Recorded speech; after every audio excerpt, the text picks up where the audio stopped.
নমস্কার বন্ধুরা, চলে আসলাম আজ বাংলা মিডিয়াম ধারাবাহিকের অগ্রিম আপডেট নিয়ে। অবশেষে ঠাম্মি দায়িত্ব নিয়ে চেহারা ত্যাগ করলো বিক্রম ও ইন্দিরার।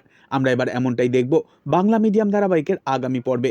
ঠাম্মি প্রথম থেকেই ইন্দিরার প্রতি ভীষণই দুর্বল, তবে বিক্রমের ওপর সেদিন থেকে প্রচুর রেগে। যেদিন বিক্রম বাংলা মিডিয়াম বলে বিয়ে করতে যেতে অস্বীকার করেছিল ইন্দিরাকে, বাড়ির অনেকেই ইন্দিরাকে আজও মেনে নিতে পারেনি। এমনকি বিক্রম ও ইন্দিরার প্রত্যেকটা মুহূর্তে সম্পর্ক ঠিক যেন আদায় ও কাঁচকলায়। আগামী পর্বে আমরা দেখব পামেলা আসার পরে ইন্দিরাকে কোনোভাবেই সহ্য করতে পারবে না। ইন্দিরা পাশে পাবে একমাত্র ঠাম্মিকেই।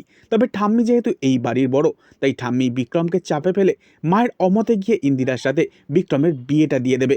তারপরই ঠাম্মি তার দাদুভাইয়ের ওপর সমস্ত রাগ অভিমান মিটিয়ে নেবে। এরপর ইন্দিরার জীবনে আসবে নতুন লড়াই, নিজেকে মানিয়ে নেওয়ার চ্যালেঞ্জ।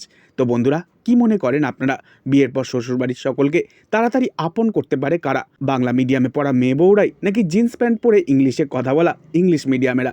অবশ্যই কমেন্টে জানাবেন। আর পরবর্তী আপডেট পেতে চ্যানেলটিকে সাবস্ক্রাইব করে সঙ্গে থাকবেন। ধন্যবাদ।